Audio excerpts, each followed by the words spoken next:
Kemudian lidahnya menjulur sampai ke tanah. Sosok itu berjalan menggunakan tangannya ke arah Pak Domu. "Kalau mau makan, kau makan tanah kuburan bapakmu," katanya. Halo, selamat datang di channel Cerita Misteri.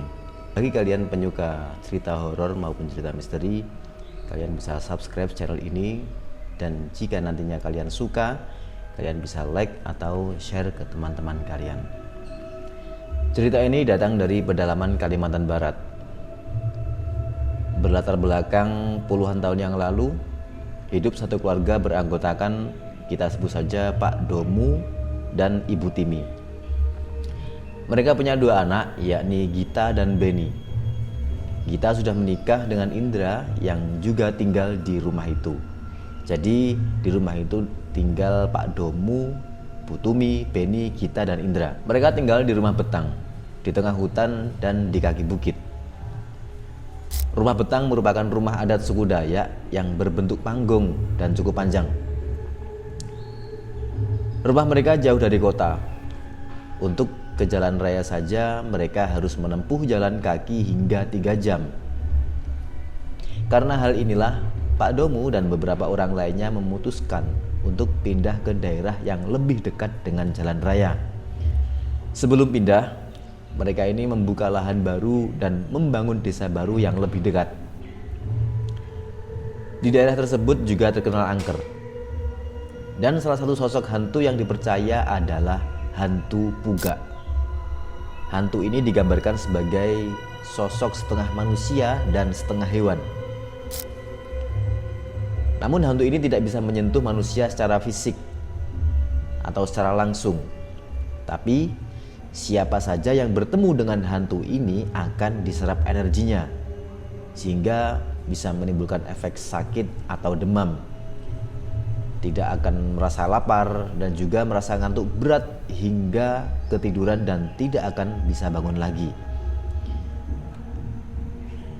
Kembali ke cerita, biasanya kalau sudah jam 4 sore, semua pintu sudah harus ditutup rapat. Dan semua pekerjaan di luar dihentikan meskipun belum selesai. Namun sebagian ada yang percaya, sebagian tidak. Yang percaya tetap mengikuti aturan main yang sudah diwariskan, sedangkan yang tidak percaya tetap dengan aturan mainnya sendiri.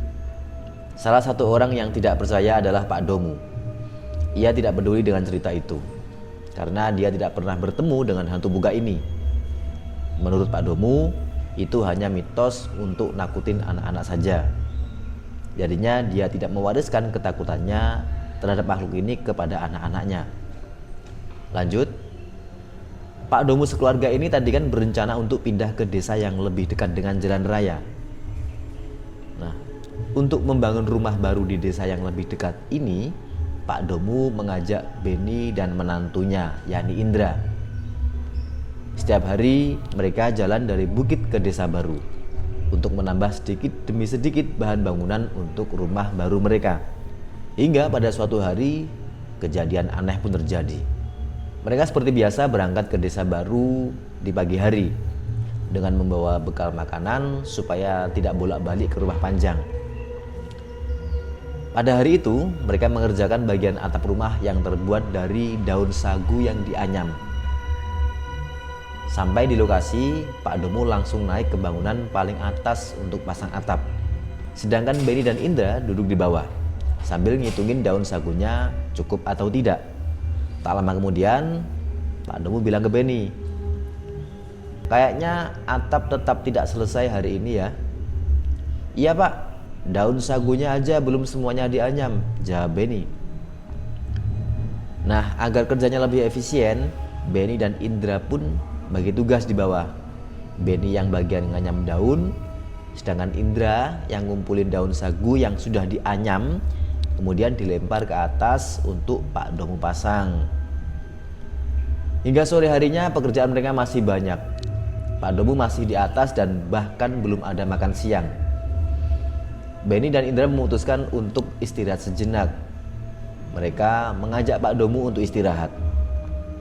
"Pak, tidak makan dulu?" tanya Indra ke Pak Domu yang masih kerja di atas. "Makanlah kalian kalau lapar, tanggung ini," jawab Pak Domu. Indra dan Benny pun akhirnya makan duluan. Selesai makan, mereka langsung lanjut kerja. Sampai-sampai mereka tidak sadar langit sudah gelap. Tiba-tiba dari arah hutan ada suara tepuk tangan, tapi kayak dijeda-jeda. Kayak gitu mungkin ya. Lalu ada suara seperti orang makan tapi ngecap. Gitu.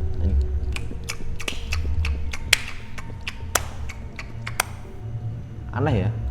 Iya, terdengar suara yang cukup aneh dari dalam hutan. Mendengar suara aneh itu, Indra dan Benny langsung ngambil parang dan senter. Karena tadi ya hari udah mulai gelap ini, sudah mulai gelap. "Siapa itu?" kata Benny berteriak ke sumber suara. Namun tidak ada jawaban. Suara orang makan pun semakin mendekati mereka dan tak lama lalu menghilang. Benny pun akhirnya memanggil Pak Domu. "Pak, di sini ada suara aneh. Lanjut besok aja, Pak. Udah hampir malam ini," ucap Benny. "Bujangan kok penakut. Palingan suara burung malam itu," kata Pak Domu. "Ayolah Pak, besok saja. Besok kita berangkat subuh bila perlu." Benny terus merayu Pak Domu. Namun justru Pak Domu menyuruh Benny dan Indra pulang dulu. "Pulang aja kalau takut, aku bisa sendiri." "Ya sudahlah, kami duluan ya Pak. Itu baju Bapak kami simpan di sini ya." "Iya, duluan saja," jawab Pak Domu. Mereka pun pulang meninggalkan Pak Domu. Dari kejauhan, mereka teriak lagi ke Pak Domu yang masih di atap rumah. "Hati-hati Pak, ada senapan di bawah kalau dibutuhkan." "Udah pulang aja, tidak ada apa-apa di sini," jawab Pak Domu. Setelah Benny dan Indra sampai di rumah, Gita langsung menanyakan Pak Domu. "Mana Bapak? Kok kalian cuma berdua?" "Masih di sana, belum mau pulang," jawab si Benny. "Kenapa kalian tinggal? Kalau ada apa-apa bagaimana?" "Bapak yang nyuruh kami pulang. Udah dipaksa dari tadi. Nantilah nyusul lagi kalau Bapak masih belum pulang," jawab si Benny.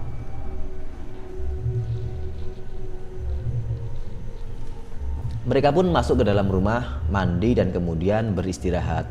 Namun anehnya, hingga tengah malam Pak Domu tak kunjung pulang. Karena khawatir, Bu Tumi menyuruh Benny dan Indra untuk memanggil Pak Domu. Kemudian Benny dan Indra pun langsung berangkat. Mereka juga bingung, kenapa Bapak maksa kerja sampai tengah malam? Di sana kan gelap, nggak mungkin juga bisa kerja sampai malam-malam. Mana senternya juga tidak begitu terang kan? Setibanya di sana, dari kejauhan mereka nyenter ke bangunan rumah, tapi tidak melihat ada Bapak di atas bangunan itu. "Di bawah mungkin," kata Indra. Sambil jalan, mereka sambil manggil Bapak. Namun tidak ada jawaban. Akhirnya mereka mempercepat langkah. Sesampainya di sana, mereka melihat Pak Domu sudah terbaring di tanah. Mereka langsung memapah Pak Domu dan membawa barang-barang lainnya dan langsung pulang. "Pelan-pelan, perutku sakit," kata Pak Domu. Jadi sambil dipapah begini berdua, Pak Domu di tengah, mereka membawa Pak Domu dan barang-barang bawaannya. Tapi ternyata di situ Pak Domu mulai merasakan kesakitan di bagian perut ya. Cukup lama di perjalanan, karena perjalanan ke rumah banyak bukit-bukit kecil, belum lagi melewati sungai dan bebatuan. Sesampainya di depan rumah, mereka teriak manggil orang-orang rumah untuk membukakan pintu. Seperti yang saya jelaskan di awal tadi, bahwa mereka ini kan masih tinggal di rumah betang ya, yang berbentuk panggung gitu. Nah, mendengar suara dari luar ini, Bu Tumi dan Gita pun membukakan pintu dan kemudian mengarahkan senter ke bawah. Dan alangkah kagetnya, mereka melihat Pak Domu sudah lemas tak berdaya. Bu Tumi dan Gita pun turun untuk membantu mengangkat Pak Domu masuk ke rumah. Sesampainya di dalam rumah, Bu Tumi tanya ke Benny dan Indra, "Apa yang terjadi?" "Gak tahu Bu, kami menemukan Bapak sudah terbaring di tanah." Katanya perutnya sakit, coba ibu cek, mungkin luka atau apa. Benar saja, di perut sebelah kanan ada luka goresan benda tajam. Gita pun mengambil air untuk membersihkan luka itu. Setelah cukup lama, akhirnya Pak Domu mulai membaik dan menceritakan apa yang sebenarnya terjadi. Pak Domu bilang, setelah Benny dan Indra pulang tadi, dia mendengar suara tepuk tangan. Terus ada suara seperti sedang menyapu dedaunan. Lalu di waktu yang sama ada suara kayak orang makan ngecap. Persis seperti yang didengar oleh Benny dan Indra. Pak Domu mengira itu adalah suara babi atau anjing hutan di sekitar situ. Akhirnya Pak Domu kan turun, mengambil senapan, dan bersiap menembak ke sumber suara. Tiba-tiba ada suara seperti ada yang lari-lari mengelilingi bangunan rumahnya. Tapi Pak Domu tidak melihat apa-apa, padahal suara itu ada di dekatnya. Pak Domu kemudian teriak, menantang makhluk itu untuk menampakkan diri, dan bersiap menembakkan senapannya. Angin kencang langsung menyapu dedaunan di sekitar rumah itu. Kemudian dari depan Pak Domu muncul sosok seperti manusia, tapi bulunya panjang, matanya merah, kukunya juga panjang-panjang. Namun yang aneh, posisinya tuh sungsang. Jadi kakinya di atas begini, namun tangan dan kepalanya di bawah. Jadi kebalik. Yang semestinya jadi tangan malah posisinya di kaki, yang kaki jadi tangan. Kemudian lidahnya menjulur sampai ke tanah. Sosok itu berjalan menggunakan tangannya ke arah Pak Domu sambil memainkan telapak kakinya sehingga menghasilkan suara layaknya orang yang sedang tepuk tangan. Jadi suara pek pek pek tadi sumbernya dari suara kaki makhluk ini yang ditepok-tepokkan. Pak Domu sempat menembak 2 kali, tapi sosok itu bisa menghilang. Jadi ketika ditembak langsung gak ada gitu aja. Kemudian muncul lagi dari arah belakang, berlari dengan tangannya dan mencakar tanah.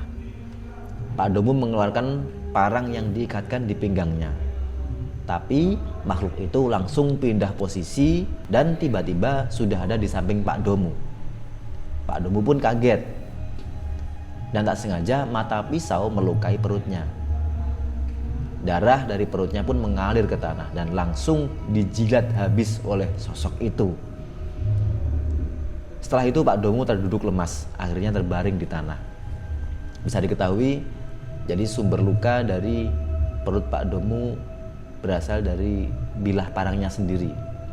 Karena di awal tadi kita sudah menyinggung kalau makhluk ini tidak bisa bersentuhan fisik langsung dengan manusia, namun bisa menghisap dan menghabiskan energi dan hal-hal lain tadi seperti nggak bisa bangun ketika tidur, seperti nggak ada lapar. Jadi ini masih berkaitan dan tidak kontradiktif ya. Luka yang berada di perutnya Pak Domu itu dari parangnya sendiri. Mendengar cerita itu, semua orang bingung mau percaya atau tidak. Tapi itu yang terjadi pada Pak Domu. Selain itu, mereka juga bingung untuk menghentikan darah dari perut Pak Domu yang terus mengalir. Terlebih, di daerah mereka tinggal tidak ada apotek, bahkan dokter pun tak ada. Pak Domu sudah sangat lemah dan wajahnya sudah mulai pucat. Akhirnya, Benny mencari daun akar pahit yang dipercayai bisa untuk mengeringkan luka. Benny pun mencari daun-daun itu di sekitaran rumah. Kemudian daun itu ditumbuk sampai halus. Setelah itu ditaruh di atas luka sebanyak-banyaknya. Lalu ditutup dengan kain yang diikatkan di pinggang Pak Domu. Namun setelah dikasih obat dari daun akar kering itu, Pak Domu justru merasa kedinginan. Mendengar hal itu, Gita bergegas untuk membuatkan Pak Domu teh hangat dan mengambilkannya makan sebelum istirahat. Tapi Pak Domu menolak. Aku tidak lapar, tapi ngantuk katanya. Padahal diketahui Pak Domu dari pagi bekerja sampai malam belum sempat makan. Karena tadi kan ketika diajak makan Pak Domu menolak. Dia memilih untuk meneruskan pekerjaannya. Tapi anehnya ketika diambilkan makan oleh Gita, anaknya, Pak Domu menolak dengan alasan dia tidak lapar. Dia hanya ngantuk. Akhirnya Pak Domu diantar masuk ke kelambu sama Bu Tumi, istrinya. Dan Pak Domu langsung tidur. Tak lama berselang, Gita, Indra, dan Benny juga ikut tidur. Perlu diketahui, rumah mereka ini kan tanpa sekat. Jadi hanya ada satu ruangan lebar antara ruang tamu, dapur, kamar itu tidak ada sekat sama sekali. Hanya satu plong bangunan yang bisa menampung banyak orang. Jadi di ruangan itu mereka semua tidur di kelambu masing-masing. Pak Domu dengan Bu Tumi, Gita dengan Indra, sementara Benny sendiri karena masih jomblo. Baru aja tidur, Gita ini tiba-tiba bangun. Setelah bangun, ia langsung menuju ke dapur untuk mengambil minum. Saat di dapur, Gita ini melihat ke arah kelambu Pak Domu. Kita melihat kelambu itu seperti ditarik-tarik. Tak hanya itu, dia juga mendengar Pak Domu yang kayak orang ngorok. Kita pun mendekati kelambu itu dan membangunkan Pak Domu. "Pak, bangun Pak, Bapak belum makan dari semalam," ucap kita. Tapi Pak Domu pun tak menjawab. Justru Bu Tumi yang menjawab panggilan kita itu. "Ada apa?" tanya Bu Tumi dari dalam kelambu. "Bapak gimana Mak? Masih sakit? Badannya keringetan, mungkin demamnya sudah turun. Biarkan aja dulu, biar dia tidur sepuasnya," jawab Bu Tumi. Mendengar jawaban itu, kita pun memutuskan untuk melanjutkan tidurnya. Hingga pagi harinya, semua bangun dan menjalankan aktivitas seperti biasanya. Sedangkan Pak Domu masih dalam tidur lelapnya. Sebelum keluar kelambu, Bu Tumi juga menyelimuti suaminya itu. Posisi Pak Domu masih tidak berubah dari semalam. Tetap lurus dengan kedua tangannya di atas perut. Bu Tumi, Gita, Indra, dan Benny tak mau membangunkannya. Mereka beranggapan biarkan Pak Domu istirahat dengan jenak. Setelah matahari cukup terang, Bu Tumi, Benny, dan Indra pun segera ke ladang. Sementara kita masak, bersih-bersih, dan berjaga di rumah. Menjelang siang, Pak Domu ini belum juga bangun. Akhirnya Gita kembali membangunkan bapaknya. Di situ Gita udah mikir terjadi sesuatu sama bapaknya. Pak, bangun Pak, udah siang." Tapi Pak Domu tidak bangun juga. Gita juga heran melihat bibir Pak Domu yang sudah pucat. Akhirnya Gita membuka selimutnya dan melihat tubuh Pak Domu yang sudah kaku dan dingin. Melihat hal itu, Gita langsung nangis histeris. Pak, kata Gita mengguncang tubuh Pak Domu. Gita lalu lari ke ladang manggil Bu Tumi. "Mak, pulang Mak." "Mak, pulang Mak. Bapak nggak bangun-bangun." Melihat Gita yang datang nangis-nangis, Bu Tumi langsung lari ke rumah. Indra dan Benny pun ikut melihat pulang. Setibanya di rumah, ternyata Pak Domu sudah meninggal dalam keadaan masih tidur. Dilihat dari kondisinya yang sudah kaku, seperti sudah meninggal dari semalam. Mereka semua pun menangis histeris melihat suami dan bapak mereka sudah berpulang untuk selama-lamanya. Di sela-sela itu, Gita kemudian menceritakan hal aneh yang juga terjadi pada dirinya. Dia menceritakan bahwa semalam dia itu mimpi melihat Pak Domu berantem dengan makhluk yang sama seperti yang diceritakannya sepulang dari desa baru. Jadi ada makhluk sungsang yang setengah manusia setengah hewan tadi. Dalam mimpinya Gita, Pak Domu berkelahi dengan makhluk tersebut. Di dalam mimpinya itu, Gita sedang pergi berburu dengan Pak Domu. Di tengah jalan mereka dihadang makhluk itu. Pak Domu meminta Gita untuk lari, kemudian menembak makhluk itu. Gita hanya sembunyi di balik pohon. Sesekali teriak, awas Pak." Gita melihat sosok itu menghindari peluru dengan sangat cepat, bisa menghilang dan pindah posisi dalam sekejap. Padahal posisinya tangan di bawah dan kaki di atas, tapi makhluk itu bisa bergerak cepat seperti sedang lari. Setiap kali makhluk itu bergerak, pasti menepukkan telapak kakinya. Jadi setiap dia gerak-gerak berpindah-pindah posisi, selalu diiringi dengan tepukan telapak kaki.